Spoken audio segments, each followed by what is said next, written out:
It's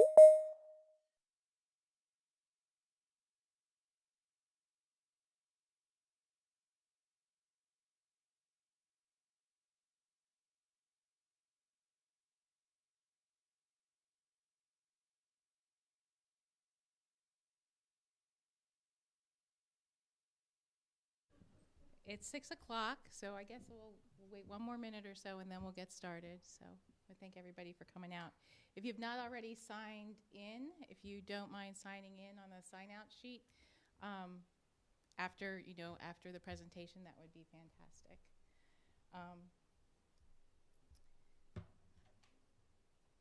So we're glad to see everyone. Nobody else? Yeah. Looks like they're coming. All right, Daryl, we're ready to go. So good evening, everyone. I want to thank everyone for coming. Before I get started with the presentation, I just mentioned that we do have a sign-in sheet. I would also like everyone to note that this evening's meeting is being recorded for transparency and record-keeping purposes. And before I delve right in, I'd like to introduce some of our staff. This evening with me tonight, first of all, I'm Jennifer David. I'm the rural planner in planning and zoning. With me tonight is Rachel O'Shea, our Deputy Director for Zoning, and Mr. Ron Marney, our Environmental Planning Regulator. In the audience, Jason Brinkley, our Director, has joined us, and Jason Levitt from our local Soil Conservation District is here as well. So I just wanted to recognize those folks for coming, so thank you. So this evening we're here to talk about a rural legacy area potential expansion. We want to update you on this possible expansion that's going to be occurring, could be occurring in the mid-eastern area of Calvert County.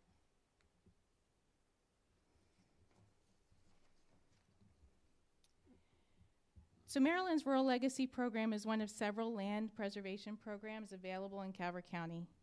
While the overarching goal of these programs is to manage growth by protecting significant or sensitive areas from excessive development, each program has its own unique goals.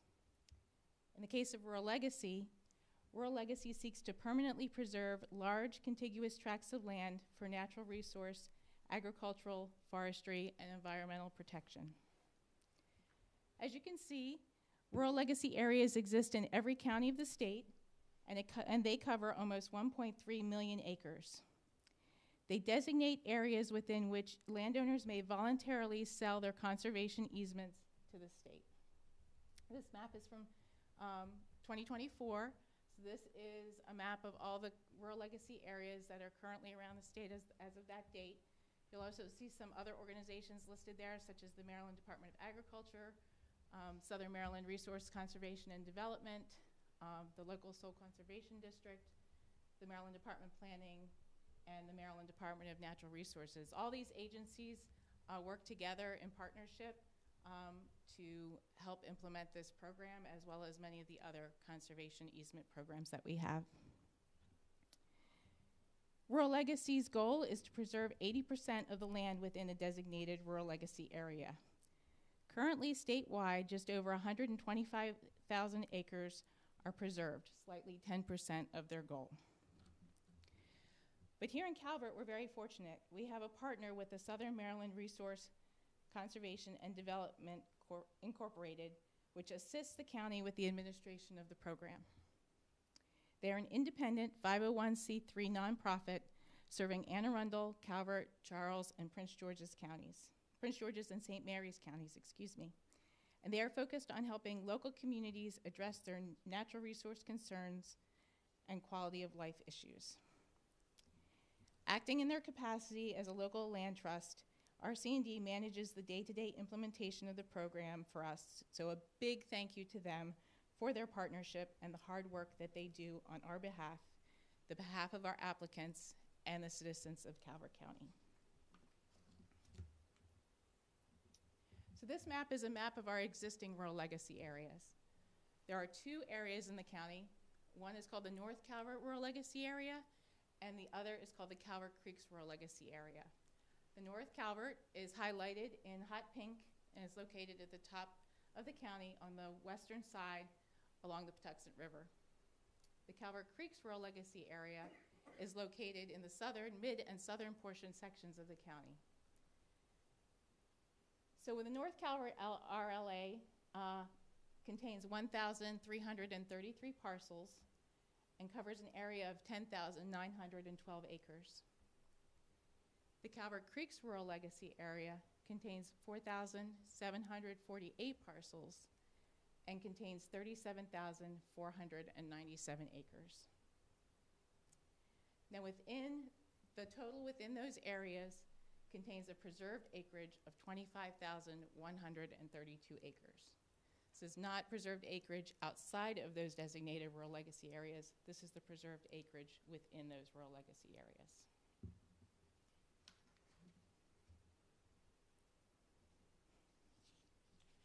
And I should also note that that is not necessarily preserved through rural legacy. That is preserved through various multiple preservation programs. So what does this possible expansion look like? Here on this slide, there is a county-wide view on the left and a zoomed-in view on the right. On the left, and what is highlighted there in the gold tone and the yellow tone is what the proposed possible expansion could be. This is the maximum extent of what is being considered at the moment. So again, going back to, if you think back to the previous slide, you add those two numbers together. The existing rural legacy area contains 6,081 parcels in total and a total acreage of 48,409 acres. This potential expansion would encompass 1,814 parcels and 13,948 acres of additional area which are potentially eligible for property owners to place their property into a conservation easement with rural legacy. So just to reiterate, if fully implemented, this expansion would increase the rural legacy area coverage from 35.3% of the county to 48.5% of the county. This is based on a total acreage of land mass within the county of 137,000 acres. The proposal covers most of the Hunting and Plum Point Creek watersheds and some of the Fishing Creek watershed. Those are to the Hunting Creek and Plum Point watersheds are in the middle of the county. The Fishing Creek is up by Chesapeake Beach in the north end of the county, and a very small portion of the proposed area lies within the Parkers Creek watershed closest to Prince Frederick.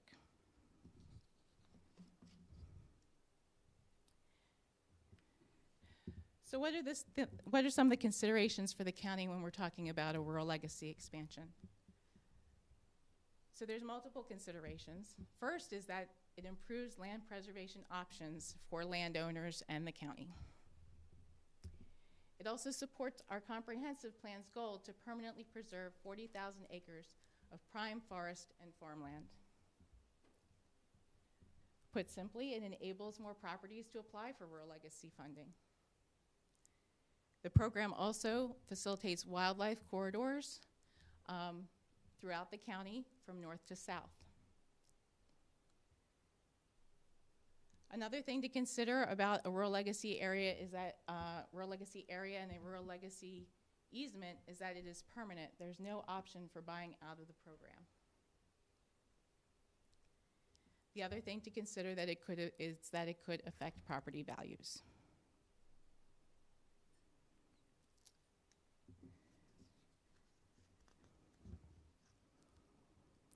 So applications for a new rural legacy area designation or expansion of an existing rural legacy area take approximately a full year to complete and are submitted in conjunction with the application for funding from the state.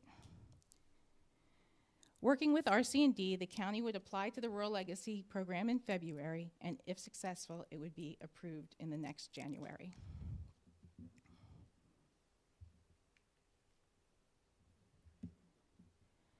So how might an expansion of the rural legacy areas impact property values in Calvert County? This would be by impacting our septic law and the septic tier map. So Calvert County has 4 growth tiers under the Sustainable Growth and Agricultural Preservation Act of 2012. Tiers are based on local zoning for major and minor subdivision and are defined by the permitted use of on-site septic or public sewer. So Tier 1 designations are currently served by public sewer systems. Tier 2 are growth areas of the county where proposed sewer or locally mapped growth areas. Tier 3 areas of the county allow for subdivision beyond 7 units, which is what we consider 7 units or less as a minor subdivision. Tier 4 restricts subdivision to 7 units or less.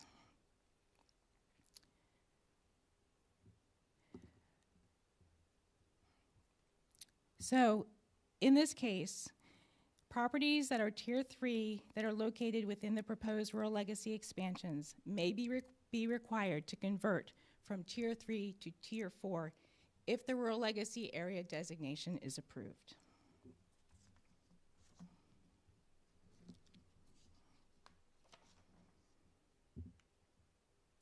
So here's a map to kind of show you where those areas are. On the left, we have a map of the septic law tiers, or the tier mapping map. So you can see that the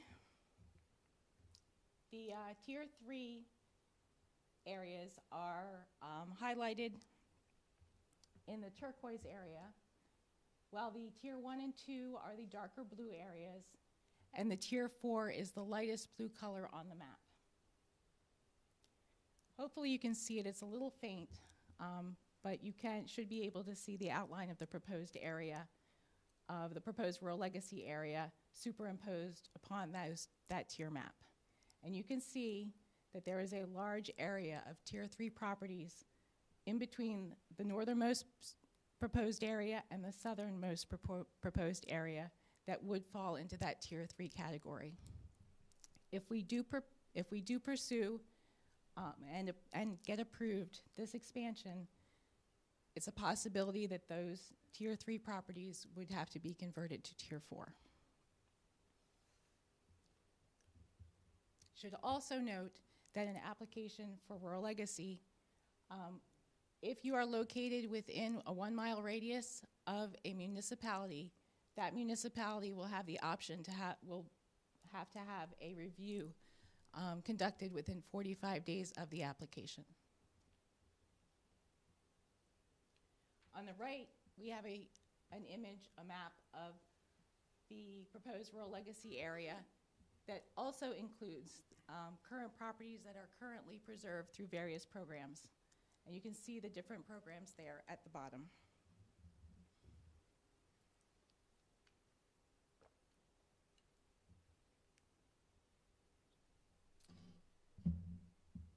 So again, the existing rural legacy areas are designated in purple.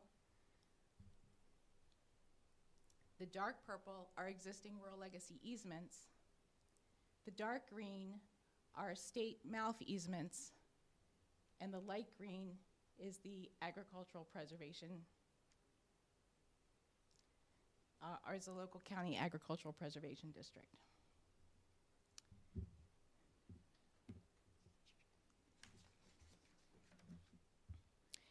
So working with our Geographic Information System team, we have recently developed a separate land preservation map available for viewing through our Interactive Maps website, Calvert County's publicly available platform.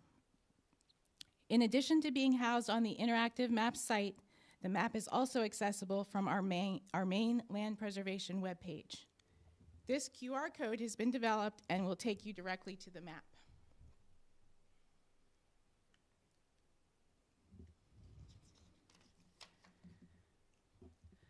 So what are the next steps?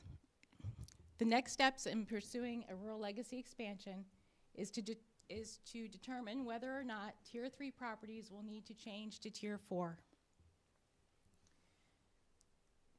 To gauge the public interest, of which you are all a part of tonight, so thank you for being here. to report back to the Board of County Commissioners for direction, and if appropriate, a letter of support for the application.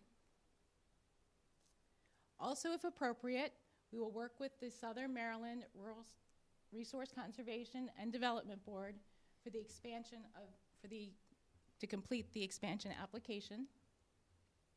And then applications are due to the Rural Legacy Committee by February 2nd, 2026. Once this process is complete, if our application is accepted and the expansion takes place, then, if appropriate, we will amend the tier map.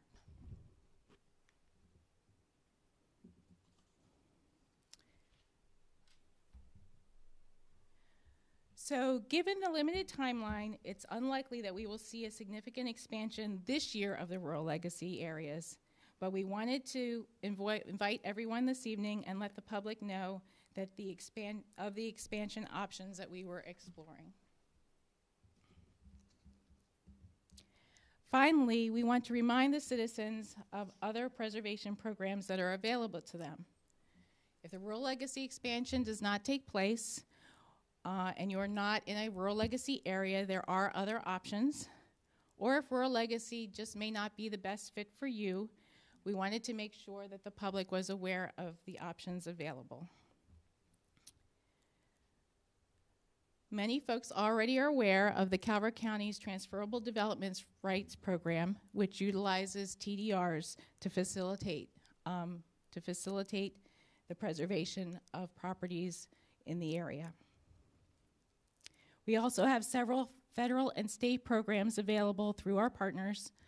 They include the Maryland Agricultural Land Preservation Foundation, the Maryland Environmental Trust, the Maryland Forest Legacy Program, the Agricultural Conservation Easement Program, the Conservation Reserve and Enhancement Program, which does provide permanent easements, and the program Open Space Climate Resilience Easement. The other thing we want to make sure that folks understand is that all state and county programs are completely voluntary. None of them require public access to your property.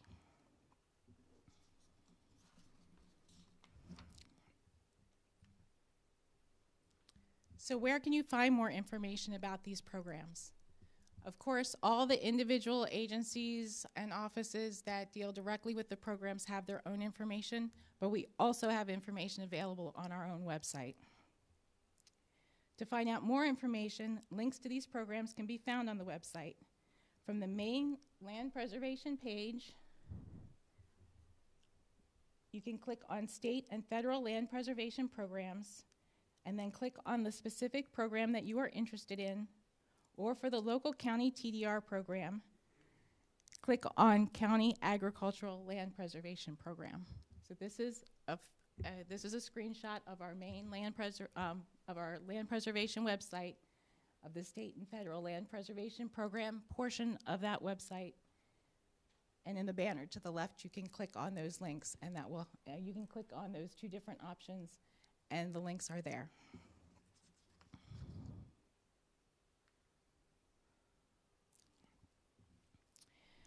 So we wanted to, this evening, we were hoping that we would have a live link that we would be able to view the land preservation map. We're very excited to have this available to the public. We've recently developed it, and we were really hoping that we would be able to do that, but unfortunately you're going to have to watch static slides, but we would like to take the opportunity to show you how to find that information on our website and how to view the map. Again, this QR code will take you to the land preservation website, to that page, to the portion of our website, and to the map. This is a screenshot of our agricultural preservation homepage. Again, that QR code will take you there. If you scroll to the bottom of that web page, it will bring up the land preservation map. You can view and explore the map on your own in general by zooming in and out, turning layers on and off, or you could actually locate a specific property using the Property Finder wizard. Those are your choices there with those radio buttons.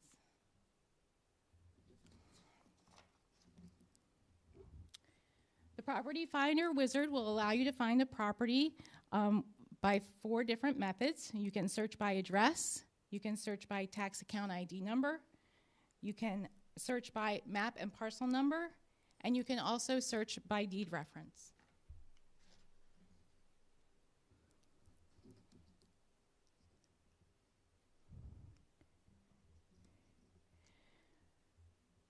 Once you open up that map, if you click the arrow to the left of the I want to button, you can expand the map. And if you then click on the I want to button and expand the options, it will bring down this drop-down menu. And then you can click on the change the visible map layers to see the proposed expansion boundary and the other layers that we have been discussing this evening. Again, there's the little arrow that you want to click on to expand the map so you have a full view of the map. There is your I want to button. Scroll down to the bottom of the choices and tell it that you want to change the visible map layers. Once you do, you will see that the layer box will open on the left side, and you can turn all these layers on and off. These are the same layers that we use this evening to develop. This evening's presentation. You can look at the proposed rural legacy area. You can look at the existing rural legacy areas, as well as the actual land that is in one of these different preservation programs, whether it's a MALP easement, a county local preservation easement, an MET easement, or a rural legacy easement. It's all available right there for you on our website.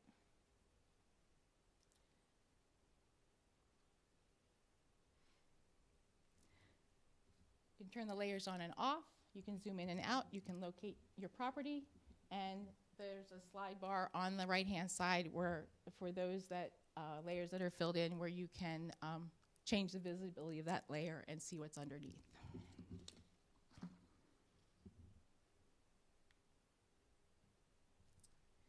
You can also change the base map. You can see that down here in the bottom. And if you click on the toolbar on the top right, you can print a map if you so choose.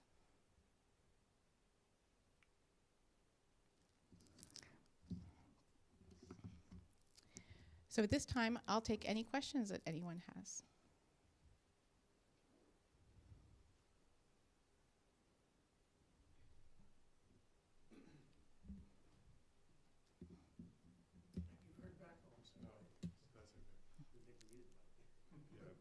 You're going to want the mic, right? Yes, yes. Okay. Hi, everyone. My name is Jeffrey Lewis. If you squeeze it, it'll go up and down. There you go. Great. You're good. All right. So that's so everyone online can hear me. Hi, my name is Jeffrey Lewis, and I have one of my main questions is who's dictating that if the new map is approved, that the properties are automatically going to be potentially transferred from a tier 3 to a tier 4? Is that a state requirement, or is that going to be a county requirement? Yeah, that is not a county requirement. That is a state requirement, okay. And that comes out of the Department of Planning and the Rural Legacy Program. And we've asked for clarification on that point because we would really like to know moving forward to make sure we understand before we move forward exactly what the implications are. Yeah, because I think that's a big sticking point for a lot of people already. A lot of people in the community have an issue with that factor. It's already hard enough, even if you just want to do a family subdivision, to just get another lot out of a family farm or something like that, and another $100,000 for engineering. So we all know that. I mean, Rachel's shaking her head, yes, yes. Many complaints. So, all right, that's my main thing. I'm just trying to figure out where that's coming from. So the county has an overall goal, like I mentioned, of 40,000 acres under preservation, and large segments of our community and constituency around the county are very, we're all thrilled when somebody wants to voluntarily put their land in preservation, and And the county is looking to expand those opportunities for folks to be in preservation if they so choose. But as you've mentioned, if there are consequences of doing an expansion such as this. So we've expanded the rural legacy areas before. The last one was done in 2023, which doubled the size of our rural legacy areas. But in that case, we were very careful not to include any areas that were designated as Tier 3 on that 2012 tier map. But since we've now encompassed almost nearly all of those Tier 4 properties, if we're really interested in looking at, if the county is really interested and the community is really interested in looking at a much larger expansion, then those Tier 3 properties could be impacted. And so your feedback is very valuable. Thank you. Yeah. And then one more question is really the timing. So this was supposed to be done years ago, around a couple years ago. I've heard a lot through the pipeline about the Huntingtown rural legacy. So, you said it's not going to happen this year, but I mean, this year is already over. So is it realistic that it's going to be in 2026, or is this a 2027 So if projection? you're talking about the impacts to the actual individual landowner and when they could potentially apply, it's likely that with the time frame we will not be able to apply in this February. So we will probably be holding more meetings in the future, as well as work sessions with the BOCC. Some of it is going to depend on what we hear back from the state. Sure. So it's a 2027 unless February for funding. Unless the idea would be to severely limit the potential maximum expansion to only the area that remains that's in Tier 4. It's easy for us to expand to in a progressive fashion. Then we're really probably looking at next year. Okay. So to the individual landowners, what that would mean is that if we apply next year, in February of 2027, you're probably looking at another 12 to 18 months before we would be able to accept the first applications into the program. So really 2029 is more realistic to... If you're talking about the impact to the individual landowner, you're probably looking, yes. Yeah, you're looking at like 27 to 28, like the middle of, you're looking at that time frame in 2028 or a little later. Okay. Make sense? Yep. Yep. Okay. Told you my questions won't be too hard today. No, yeah. I know. That's it? You sure you don't have another one? I'll save that for later. Okay. Anybody else? We're happy to answer any questions anyone has. He asked my questions.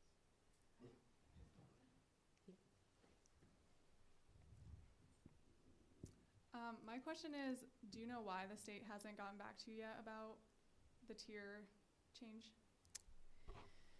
I think no, we don't know why. Okay. But there are several agencies involved, and it's an ongoing conversation. Okay, thank you. Mm-hmm.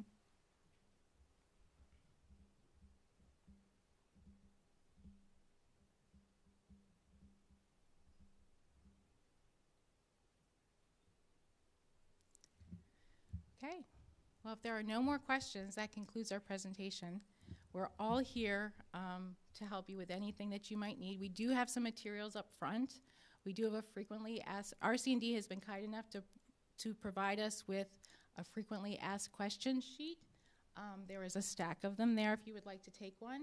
There are business cards for RC&D. There are my business cards as well. There's also a wonderful pamphlet that talks about not only these conservation easement programs, but also other cost share programs and other conservation programs available through USDA, Soil Conservation District, DNR, and these local partners that we have. So please feel free to take any of those. Unfortunately, the pamphlets are limited, but I do have it electronically, so if anybody wants to email me, I'll be happy to email you a copy. And the staff will be here. It's only 6:30. We have the room for another half hour. We probably don't need it, but if anyone wants to speak to us privately, please come up and see us. Thank you all for coming, and have a good night.